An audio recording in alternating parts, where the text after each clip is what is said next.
I kept an eye on the housing market, and I was always concluding, well, this is a good house that fits our budget, but we would have to do this, but we would have to do that. Like there was always a renovation.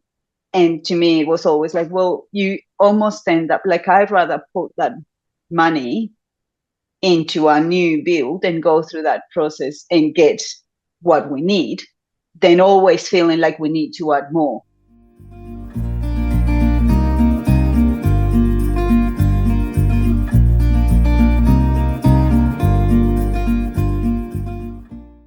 Well, Tatiana, it is so awesome to have you here. I'm really looking forward to our conversation. This is our first time getting to meet, having you join Home Method back in May of 2024.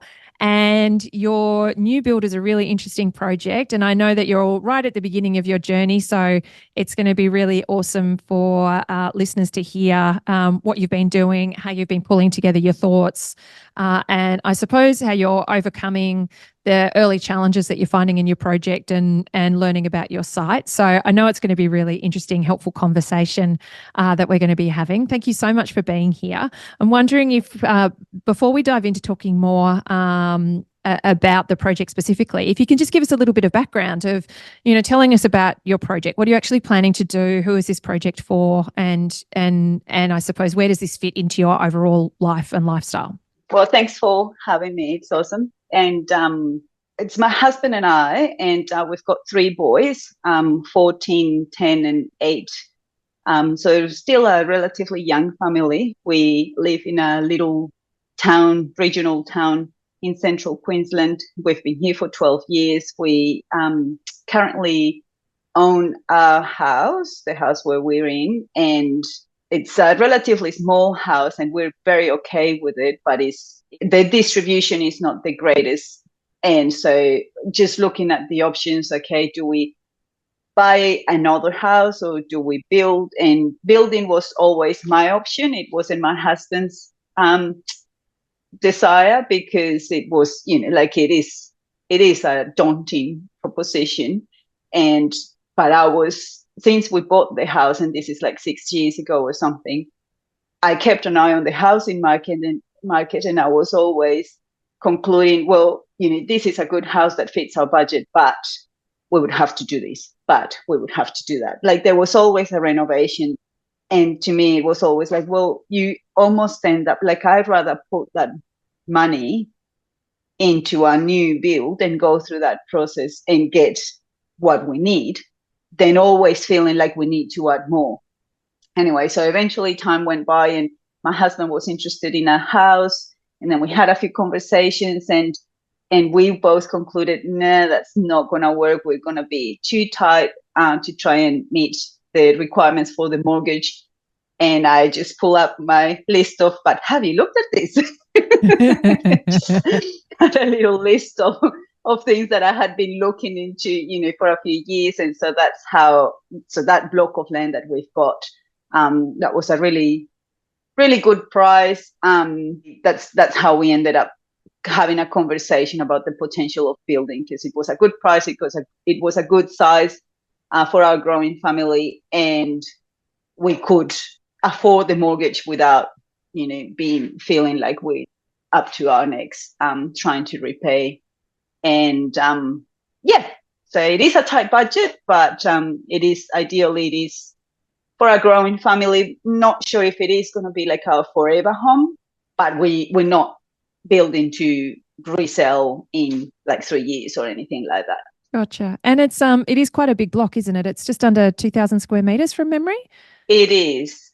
Yes, it is. Under 2,000. We are currently, our block is around 700 square meters at the moment, and it works well. But again, we've got 3 boys, and they just want to run and want to, and so it just was a really good place to have that space. We're not really looking for a massive house, and actually we think we can't get a massive house even if we wanted to. But we wanted just the space, and we're also considering, because of the size of the block, whether in the future we would like to subdivide and maybe build some units and sell the units or something like that. So that's another thing. We don't want to kind of plonk the house right in the middle of the block of land, just to give ourselves that possibility of doing something with some of the space. And just to describe for listeners, the block is actually a really interesting one because it is a large block. However, it doesn't have a lot of street frontage because it's on a bend of the road in the subdivision. And so there's sort of this curve of the road that sits at the frontage, and then the site sort of truncates out and back. So what's really interesting is that it's kind of north to the street, or north straight up. And there's an opportunity, I think, to obviously create a lot of privacy on the block because you don't have a lot of exposure and street frontage.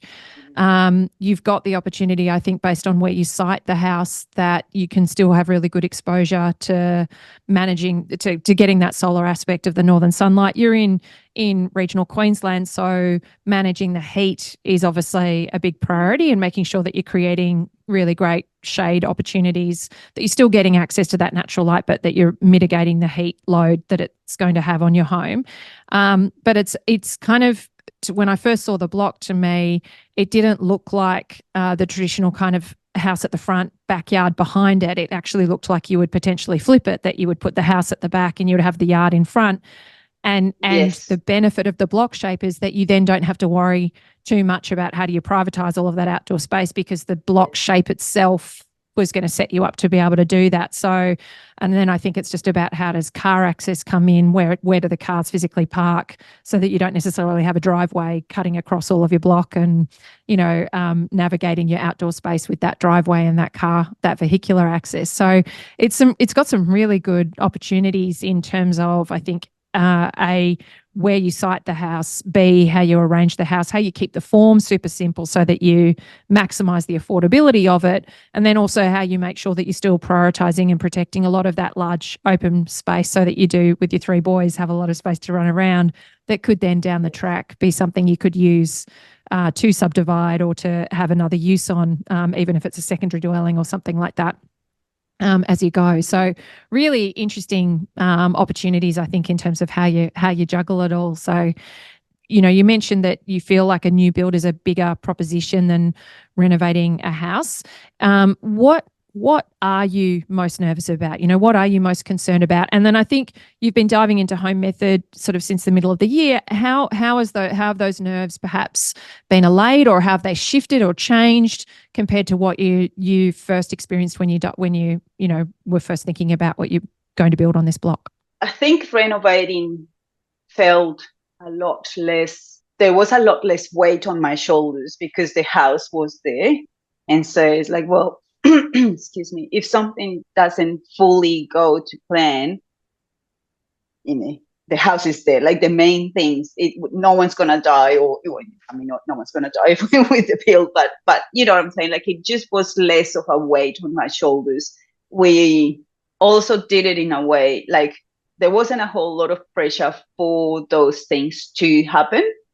As in, we did the kitchen, we changed the layout of our living room, and we added a master room with an ensuite. And none of those things were a must.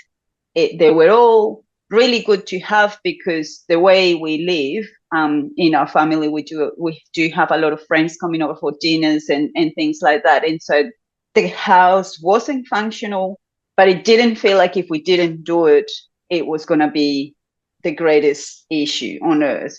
Whereas with the build, well, we could always resell the block of land and not do it, but it is like everything is on us, like every decision, and it starts from so early, and we haven't built before. And I'm not Australian, so I'm not used to, there's so many bits and pieces that you have to navigate to build a house here. Like, even to buy a house, when, my husband did most of that stuff, and I was like, this is insane. Like, back where I'm from, it was, have you got a bank saying you've got the money? Yes. Okay, sign.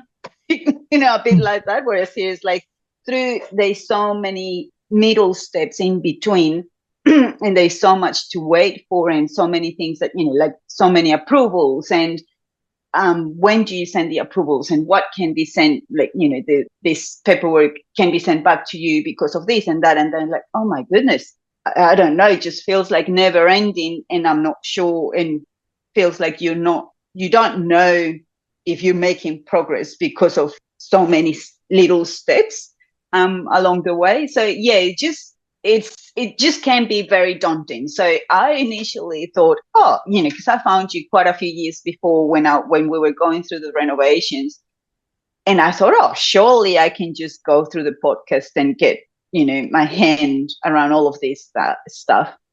But even that is like, well, where do you even which is the, and you would think, oh yeah, just go in order, but you're thinking of one thing and it doesn't match the order of the podcast. So it's like even just that is, yeah. And so anyway, just now we finally decided, when we bought the block of land, we said we're gonna add the cost of home method as part of the investment in the block of land, and we're just gonna do this. Otherwise, we're gonna die in the process. And we're gonna fight way too much along the process about what's first and what's next, and how to approach the conversations with different ones, because we both have our own opinions on things. So it's someone that can give us, all right, this is what you're expecting, as opposed to our own individual expectations of the conversations. It's just very helpful, because again, it just takes that weight off our shoulders, and we go, okay, so this is someone that's been doing this for many years, and this is what they would expect. All right, let's go with that. So yeah, it's just I think from May, it's just made the path a lot lighter, in that there's a lot of clarity on expectations and who could not be involved with the project, or those two things in particular, the team and the expectations on those conversations with who could be part of the team. That's fantastic. And I think, what you've described is very common in terms of, I love that acknowledgement of, well, if we're renovating the houses that we've been renovating, we're replacing an existing kitchen. So the kitchen was already there. We're replacing it. We're adding a bedroom. We're adding an ensuite. It's not the end of the world if it's not, if it isn't something that we can do, because the house still accommodates us. It possibly just doesn't accommodate us in the most convenient and functional way. But right now we have a blank block of land, and the only way that it accommodates us right now is if we decide to pitch a tent or park a caravan on it. And so, if we want a kitchen, we have to build it. If we want a bathroom, we have to build it, and we have to then figure out how do we get plumbing and infrastructure. And it's a really common thing to feel that a new build, it's tricky. I think a lot of people look at a new build and go, oh, I have to think of everything from scratch, which includes figuring out where all these rooms are going to go, how they're going to be arranged. And it can kind of feel like a bottomless pit of possibilities, or the sky's kind of the limit in what it could be. Whereas if you've got an existing house that you're renovating, there's certain things that are fixed in space and based on the structure and the layout of the existing home. However, what I love about what we do inside Home Method, and obviously what you've been working through, is you start. It is that process of how do we actually create constraints for ourselves to start then reducing the number of options that are available to us. And your budget, of course, is going to be one big constraint that's going to help you figure out what approach is going to suit you best and how you're going to navigate that. The site is going to be another big constraint, because it's going to naturally lend itself to having a house laid out a particular way if you want to make the most of the movement of the sun and the natural assets. And then your life and your lifestyle that you intend to have in the home is going to add another level of constraints. And so really kind of what I love watching Home Method members do when they first dive in is exploring what that means for you and your site, because then it starts to, as you say, lay out those possibilities for you. And then I love that you pointed out that it's helped you clarify your expectations around who needs to be on your team, what steps are ahead for you, and made that simpler for you to feel that you can navigate more confidently. So, because your perspective too, as somebody who hasn't kind of grown up in this kind of real estate environment, is a really interesting one. I mean, Australia's construction process is quite complicated. Its project process is full of a lot of red tape. It's the same in, it can be like that in the States and in New Zealand and UK as well, Canada to a certain extent. So it's always interesting when somebody who hasn't been experiencing that level of complexity comes in and then tries to figure out, okay, what does this actually mean? What's the terminology mean here? How do I correlate that with my previous experience in where I used to live? You know, how do I draw the parallels so that I have some level of familiarity so it just doesn't all feel like it's all brand new? So I take my hat off to you. I feel like I'm learning English again. They say that actually the construction industry, there's a particular name for the language that exists inside industries. I can't remember what it is, but and like construction industry is like the medical industry insofar as it's one of the most terminology heavy kind of industries that is specific to that industry. So it would be like learning another language all over again. I can imagine for you. So I do massive kudos to you that you're embracing it this way, and that you know, from our interactions that we've had to date and obviously, you know, preparing for this conversation, I think you're doing all the right things in terms of figuring out, okay, what do I do next? What do I do next? What do I do next? So it's really awesome. Now, can we talk a bit about, you've touched on your previous renovation experience and, you know, how you sort of navigated that. I'm curious with this block being a new build and you're obviously thinking about what kind of home you're going to do there. What preliminary research have you been undertaking to get yourself ready to think about the house and the layout and the approach that you're going to take? The first thing was, well, I had that block of land on a list, as I said before, and I only listened to your podcast about orientation a little while after, and I knew that it, you know, you always recommend facing north, but it was a while after that I listened to each one of the, you know, what to put north, what to put east, south, west, that series of podcasts, that I realized you meant back to north is what you meant by that. And so then I looked at the block of land like, oh, right, that doesn't quite fit. So obviously there is going to be a challenge there. And so I guess just getting myself informed with the podcast has been probably the main thing that I've, you know, it's been the starting point, because then that led to, all right, we've got the block of land, this is the way it faces, what does council need from us? And so we picked up the phone, we gave them a call, we said, you know, if we've got this block of land, it's got council's got a website where you can look at all the overlays on the block of land, and just looking at what applied to us. And so we found there is a bit of a flat overlay. The water treatment plant is relatively close to us, and part of the block of land is within the buffer zone of the water treatment plant.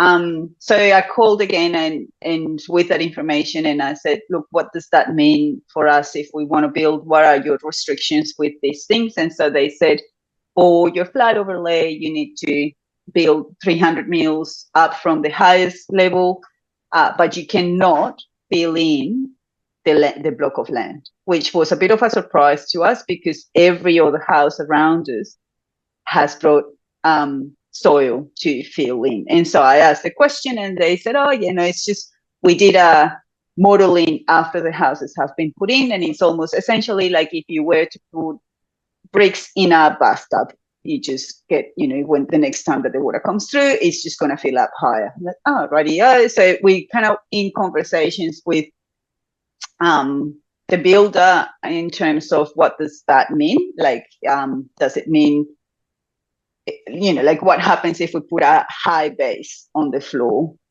as opposed to, you know, are we going to have to build on stumps? We would prefer to avoid that. So these are all like preliminary investigations as to the options for the base of the house. We're also, so then at this point, we're looking at having a chat to a surveyor so that we can know the levels of the block of land and how that affects where we put the base, which is something that that's probably one of my concern points at the moment, because I do want to build within the buffer area of the block, and like on a specific corner, because I feel it helps me manage the western sun, and like just in terms of how we, not just where in the block of land we place the house, but also how, in what direction it goes. If it is somewhere else in the block of land, it won't allow us to do as much to be able to shield the house from the western sun. So I'm really hoping that we could put a base and we could put it in that side, and it's simple, but it usually isn't as simple as we want it to be. So I'm kind of getting ready for whatever. Yeah, so just picking up the phone and asking the first conversations is probably what's the way we have been tackling the project so far.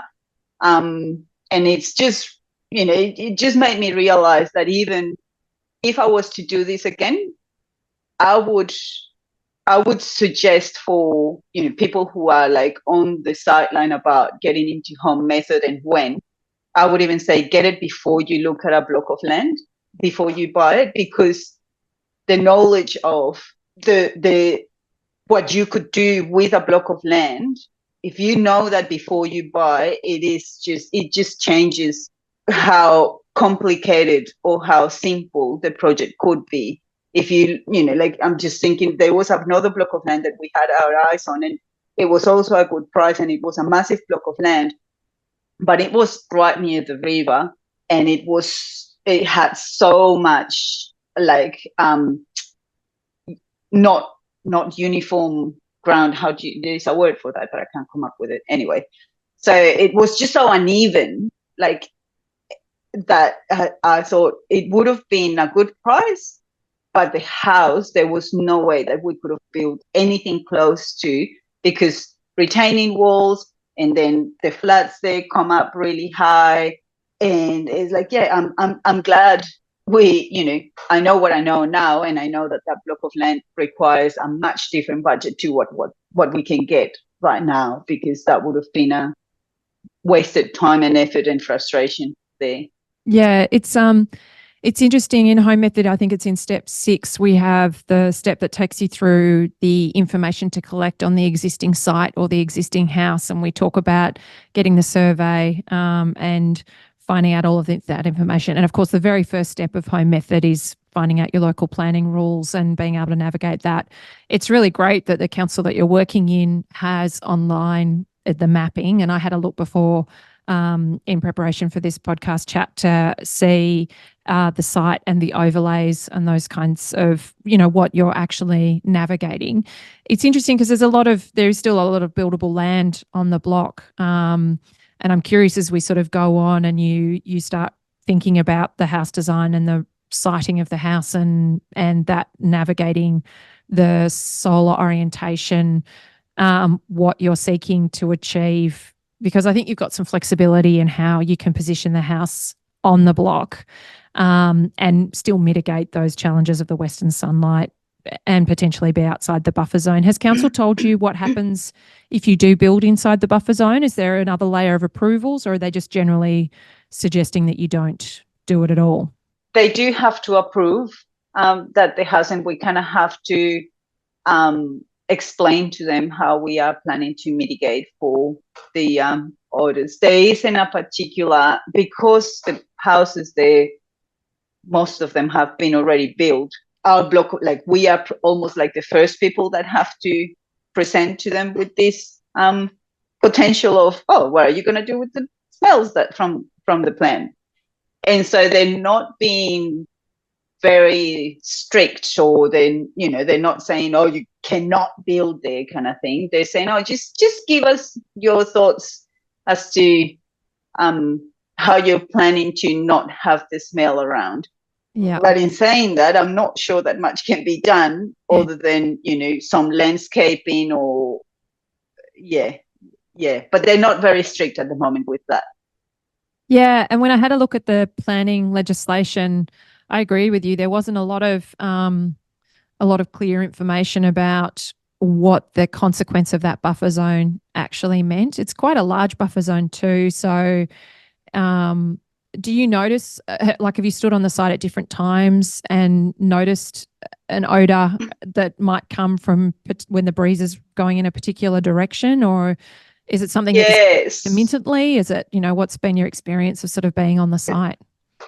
So our current house is actually within the buffer zone as well. So we are very close to our new block of land, and we do get a whiff every now and then because the plant is north from us, and so whenever we get like northeasterly winds, we get the smell. In saying that, it's not on the we've got I think might be 30-40-year-old house where we are at the moment. And I can't say that we can smell it on the inside all the time. And it doesn't have the greatest, it's not like very well sealed or anything. And it's not like, I don't find it that uncomfortable. But if you do step out, you do notice it, and it is annoying. Like you would prefer not to have it there. But in saying that, it's not something that I would go, oh, I wouldn't buy that house or I wouldn't buy that block of land because of it. It probably smells like the septic on a lot of rural blocks when people have been, there's a lot of people staying and too many people are taking long showers. So, it just gets overloaded a bit. Yeah, I mean, there are, and we can talk about this obviously as your design develops and you start to think about what you can do, identifying, of course, which direction the breeze is coming from that impacts or carries the odor in the most prevailing way is really great intel, because you can obviously then start thinking about how do we, is there a way that we actually prevent those breezes from entering the home, and then thinking about what buffers you can set up from a landscaping point of view, and then also the landscaping selection that you make, because there might be obviously landscaping choices that you make that buffer the breezes from a density point of view, and then landscaping choices that you make that have their own lovely smells that even if a breeze is picked up through them, they have blossoms or they have a strong scent that can mitigate some of those smells. And then of course some solutions that people would they go to a fully airtight house that has mechanical recovery ventilation and filters all of the indoor air.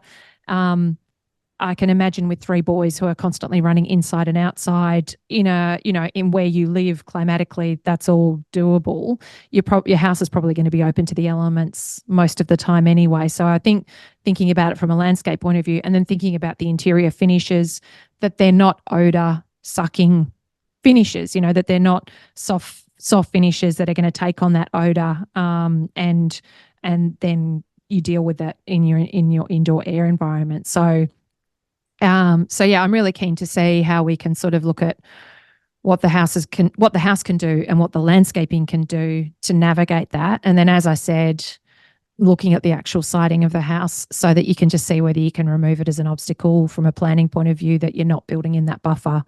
And I can imagine council potentially has an assessment of what you build in the buffer impacting, like if they are being quite grey about what the implications are of the buffer zone on your planning pathway and on your approval process.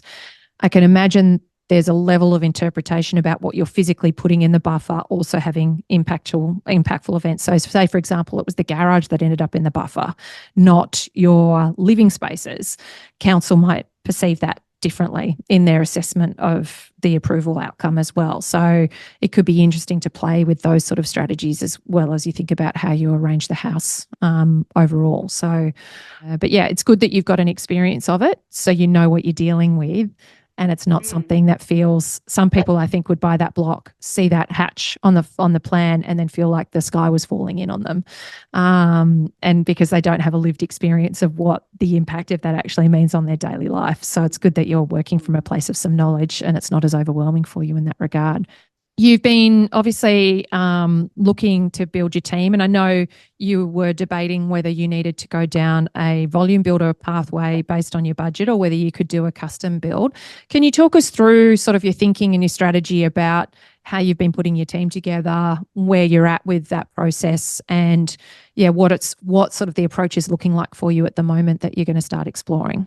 Because we are in a relatively small town, and there are quite a few options for building, but some of them are coming and going, and they're often very busy, and there's a few options, but not, it's not like you're in the sunny coast or in Brisbane where there's like a never ending list. Like I can count them with my fingers.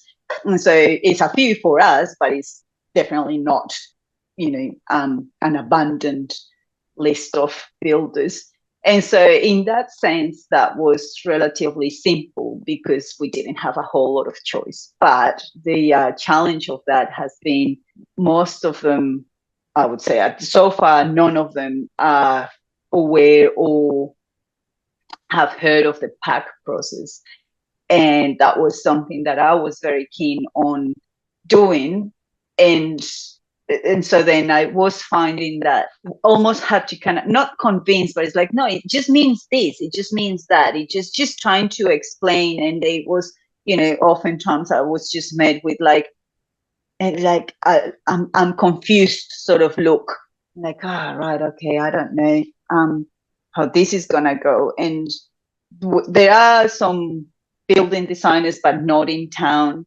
There are some architects, but again, not in town. Not that it is a must for us that they are in town, but we don't have a whole lot of flexibility to go and meet them because they're, at least 3-hour drive from us. So that's a 6-hour drive, which with 3 boys, that presents a challenge, to try and take the time away and work, and time to try to take the time away from work, from school, or organizing. So I have avoided trying to form a team outside of town, because to me it means, well, if something goes pear-shaped, or if I have, I can't do these quick meetings if they need to happen kind of thing.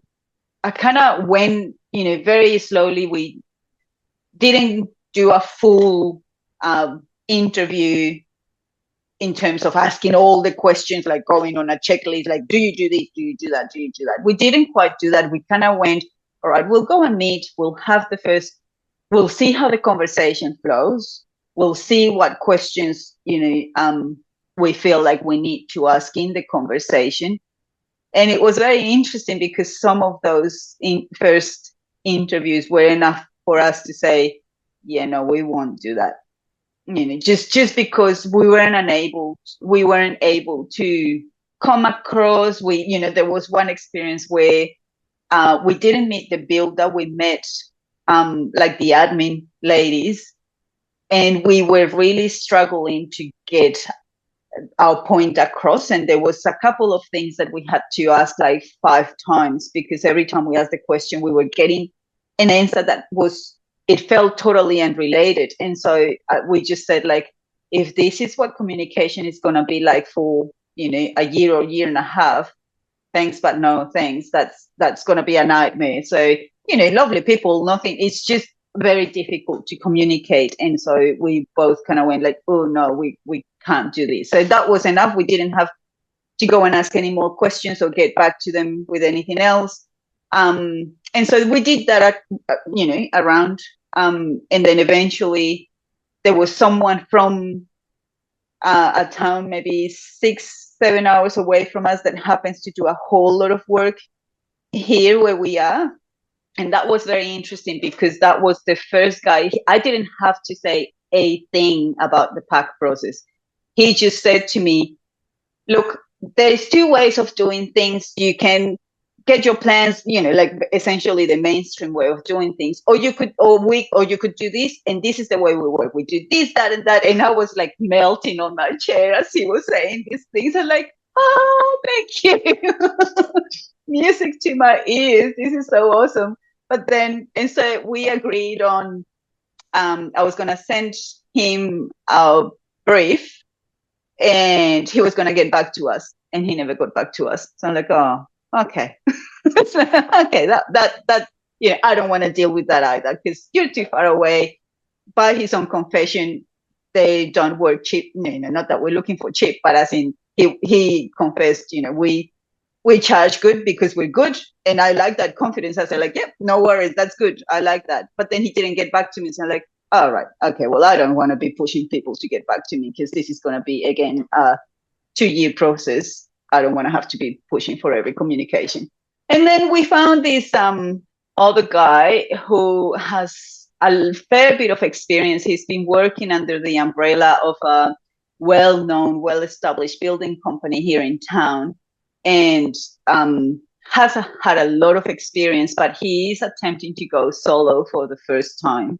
And it seems like we might be their first clients as a solo flying. And he's really young. He's younger than us. And that is probably one of the, it's like, okay, we are both new on this thing, and he has the building experience. But then one of the things that we go through in the method, home method program is,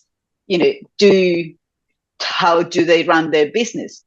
And this is where I'm going, where he doesn't really have a business just yet, like fully up and running himself. So that's going to be interesting, because for us, it was a bit of a leap of faith. It was, let's give him a crack. Let's give him the chance to do it. He is working with guys that are well known for their quality work. We spoke to him, and it was easygoing conversation. We said, our expectation, we're not asking of you that you, what we want is that you communicate to us. If we are talking, we're good. But if you disappear, then that's where we have problems. And he has been like that. He has been, as far as we both can, the conversations have been running smoothly, and is very helpful. But he hasn't done the pack process himself before, so he's new to that as well. So we're kind of figuring all of this together as rookies together. Like we both at the same time, like stepping into uncharted territory for both of us, both in terms of him running his company solo, as jumping into a new build for the first time, and embracing the pack process, which none of us have had any experience with before. It just makes sense, but we haven't done it before. And like, okay. I don't know. We'll see how we go. He's got a draft person that works with him, which at the moment, we're happy to see what he offers this drafts person, fully knowing that drafting person does not equate building designer or architect in no stretch, by no stretch of the imagination. But we kind of have to work with what we've got, and at the moment, that's what we have. So, that's where we are.